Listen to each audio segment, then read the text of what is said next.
What's up, everyone? I'm Ernest Baker, editor-in-chief at Front Office Sports, and I want to welcome you to Second Acts, a new series where we chat with former athletes about everything they've accomplished in their sport, but also how they're thriving after the game in their second act. Joining me today is world-famous basketball player and ABC ESPN analyst, Jalen Rose. Jalen gained his fame as the 6th-ranked high school basketball player in the country before taking his talents from the southwest side of Detroit to Home State University of Michigan, where the legend of the Fab Five was born. Long known for his post-game quotes and extensive work in the media, Jalen continues to show his versatility in the broadcast booth, the entertainment world, and as a philanthropist. Jalen, so happy to have you here today. What is going on, my man? What up, though? Thanks for the love. I appreciate you having me on. As a founder of a high school, support black colleges, and you know I really like sports and or pain if I'm rocking a Lions cap, or really love Detroit. So what up, though? Thanks for having me on. Yo, thank you for joining us. We got a lot to talk about today. I feel like you are a perfect example of what it means to have a second act. Ever since your playing career, things have taken off for you in a whole new realm. But I do want to start with the game. Can you tell us a little bit about how you got into basketball in the first place? Wow, I think it was Jay-Z and Sauce Money. They had a song, I'm What the Game Made Me, not what the fame made me. I was born into it. My father was the number one pick in the 1967 draft, Jimmy Walker. Same draft as Clyde Frazier and Earl the Pearl. And even though I never met him, basketball was in my blood. So I was always one of those youngsters at the time.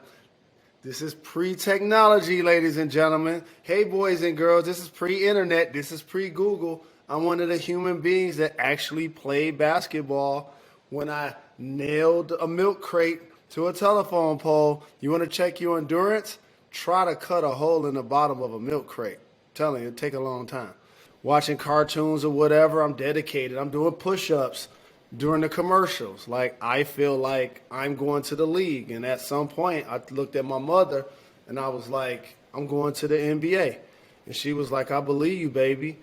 And we just made a pact. And she joked with me, but you'll never be better than Magic. And that was always our joke because that was her favorite player and that was my favorite player. I'm sure that was quite the journey. What are some of your favorite memories when you think back to college? Because I know you're just talking about the come up. I want to hear to the point where you on and you're a star in college, you're hooping, you're in the league. What is the stuff that you remember from that you just look back and you smile thinking about? So I'm so very fortunate that basketball exposed me to so many different things and so many different people, and I'm just truly fortunate that it's always been the soundtrack to my life.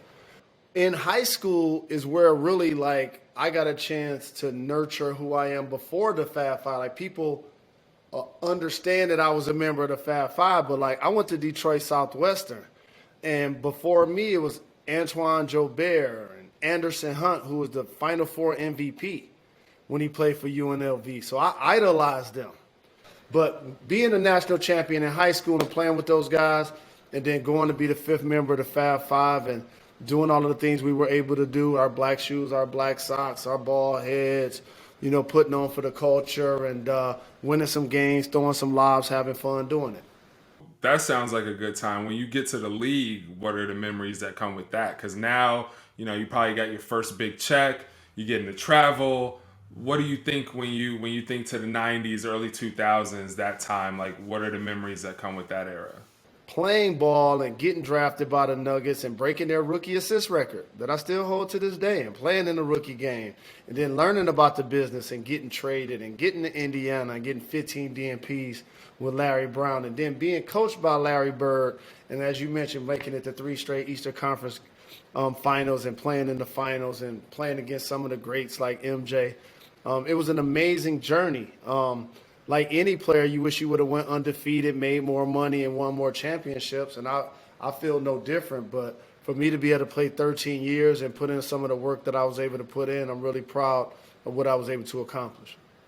When you look at all that, you look at college, you look at the league, 13 seasons, everything you were able to do, what do you feel like was the most valuable lesson? Because now you're in your second act and you have to apply those lessons to a different line of business. And for you, what's something that sticks with you? You encounter a lot of people, and the one thing that I learned is that they come into your life for four reasons: to add, subtract, multiply, or divide. Choose wisely. When you look down at your phone, somebody texting you, ask that question. Is this person adding value? Is this person subtracting my time or my energy? Is this person multiplying my value? Or is this person here to divide and conquer and gossip? That's your answer right there. And anything that gets in the way of your goals or your dreams, then you shouldn't allow that to be a distraction. And the other thing I learned is to multitask and try to master the morning. And what that does is, meaning you got to go to bed the night before. And so if you feel like you're going to roll out of bed 10, 11, and 12, and all of a sudden chase all of your goals, that ain't going to happen unless you just work midnights. That's the only way that's going to happen.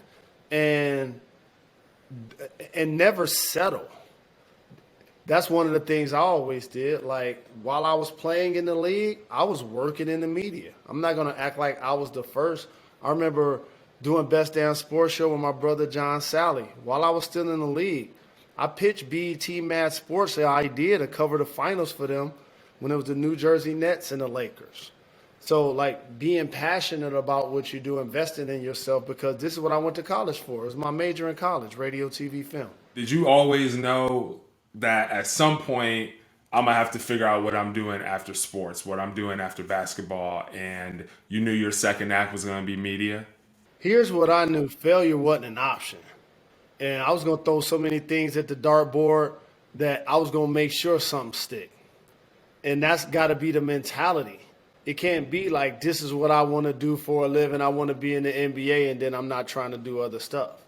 And so I always took pride in trying to be a great basketball player, but I always was a good student also. I was an honor roll student. I made the dean's list in college.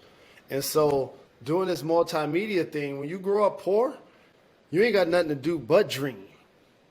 And it wasn't no internet, it wasn't no social media. You got to think about games to play, think about foods you're going to make up to eat, like sugar water and mayonnaise sandwiches, and think about your goals.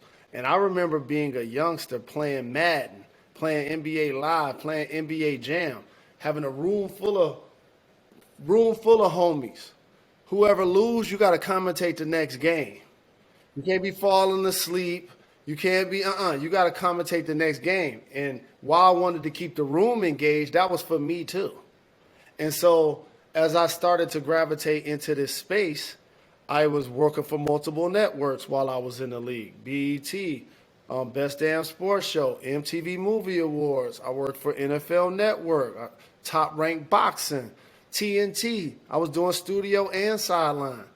I was the first former athlete with a podcast. I was literally doing NBA Tonight for ESPN and doing multiple shows. I saw Bill Simmons starting Grantland. I went and pitched him the idea to do a podcast. And it used to be called The Rose Report. And that was like 2007. Okay, so you had the vision early. Correct. I remember starting a YouTube page around 2007, 2008, Jalen TV. And there were a few people that were like getting into the space and understanding it was happening.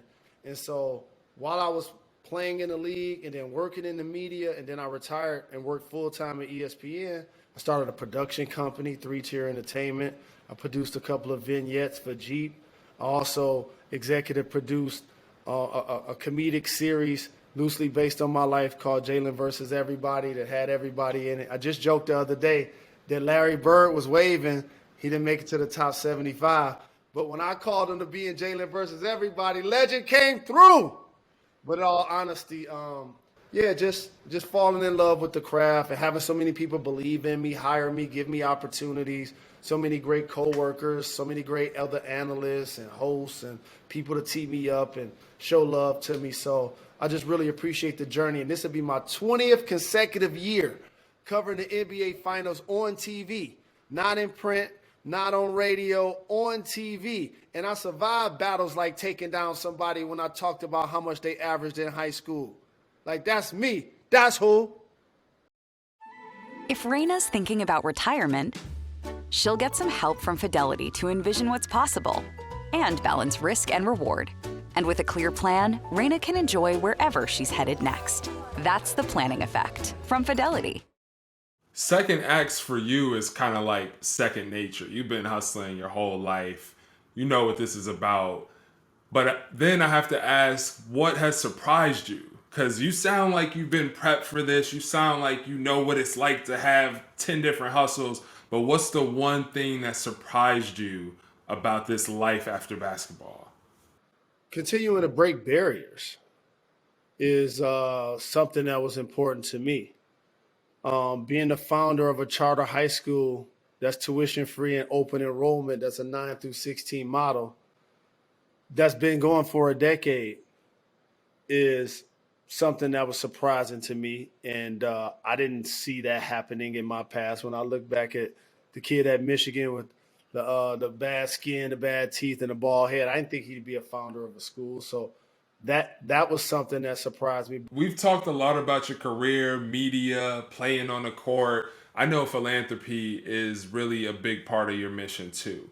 You got the Jalen Rose Foundation, Jalen Rose Leadership Academy. Can we talk about that for a bit? You know, as much as I love the flex, I also want to hear about what you're doing for other people, how you're giving back, and what your purpose is there.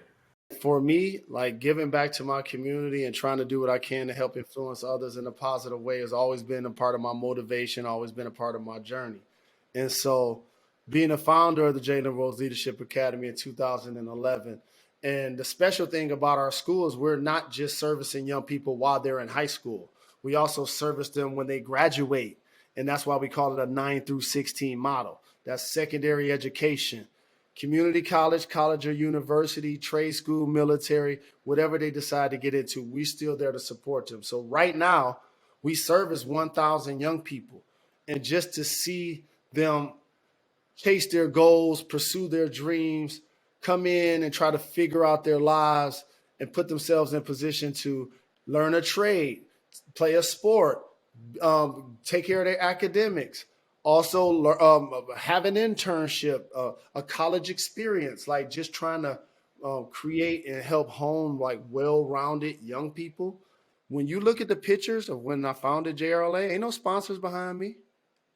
Dave being the mayor standing right there with me, and we cutting the tape. We invested regardless. And so what I'm now saying is we're trying to raise $10 million to expand our facility. And what is that going to do for the scholars? I'll tell you. I don't like the fact that they've played sports, in particular basketball, for 10 years, and it's really unfortunate that they've never had a home game. I took over a middle school and converted it into a high school. We have what you call a caffeinasium, where the tables come out of the walls. You know what I mean? And shout to Lear for help making that happen. And shout to our number one corporate sponsor, Jeep, $1.5 million over this 10-year period. And Tom Gores and Platinum Equity of the Detroit Pistons. And like there have been people dedicated to our mission. But now it's time to graduate that mission. We need a state-of-the-art facility for a gym. We need 2 extra classrooms. Right now, we currently have rotating teachers. I want to create a meditational and a space for so young people can garner therapy, and just create a couple of special programs to put our scholars in position to continue to become well-rounded young people, and as we like to say, inner learners and exit as leaders. I know you're a natural, Jalen. I know that you're good. You know how to be on camera, but surely you've had to work at it. Like, what is it like in your second act trying to get better as an on-camera personality? Because as much as you are a natural, I know you had to do some work. Let me tell you what I do. I'm gonna tell you a secret that I never told anyone. I work these fools. And look, I'm not even talking about like being on. I'm talking about honing my craft, getting better, like changing up my lingo, changing up my fashion, having currency with what I say. And there's certain things I do to try to get better. Like I write jokes. Like I think I'm gonna do some stand up at some point, and it's not even really because I'm trying to like turn it into a career. It just if you're doing this, it helps like your deliveries and your punchlines. Like somebody watching me talk, be like, "Oh, he talking slow." I could talk fast if I want. I could talk slow if I want. Sometimes I just want to draw you in to what I'm about to say, and then boom. A lot of people say jokes, but they don't know how to land them. Or a lot of people are funny, but they don't know how to deliver. Comedic timing. Correct. And so that goes into what we do. The E is for entertainment. You know, anybody can look at a box score like, hey, man, he had 24 points and 9 assists. What a great dunk, And so that's things that I do that help me have 20 years in the game and continue to reinvent myself. What does it mean to get into these other things outside of media? Because it sounds like, growing up, you did so many different things. When you were playing basketball, you started thinking about media. Now that you are a media superstar, what are you thinking about film, writing, comedy, whatever? Like, how seriously do you take those other avenues? When you've functioned in that space for as long as I have, basically professionally since 1994, but really living it my entire life, there were so many other sides of me, so many other sides of my brain that I still needed to activate. And so writing a column for the New York Post, the oldest publication in the United States, plus doing a podcast called The Renaissance Man, who's one of the top rated podcasts in the entire industry. I looked down at my phone a couple of weeks ago. I'm like, number 19 in the world? I'm like, wow. Like there are a zillion people with podcasts. And so I've created something, and I'm really fortunate that I'm doing right now that ain't nobody on my Spike Lee, nobody. And, by the way, I could be humble, I could be meek. But sometimes if you don't toot your own horn, the music ain't playing. So let me just tell you something. And plus, we brought you here today to turn up because really this is a lesson for the viewers. So I want you to give it to us raw and unfiltered. What they want. So I'm doing 2 podcasts. Both highly rated. Jalen and Jacoby, sports, Renaissance Man, entertainment, fashion, culture. Analysts on a seasonal sports show, NBA Countdown. That's a big stage. Christmas Day in the NBA Finals. Those are the biggest stages in basketball, right? Help launch a show, Get Up. Now, the show is more from now into like more of a football seasonal show. But to kick the show off, the show used to be 3 hours, not 2, and it used to have 1 analyst, not 10, me.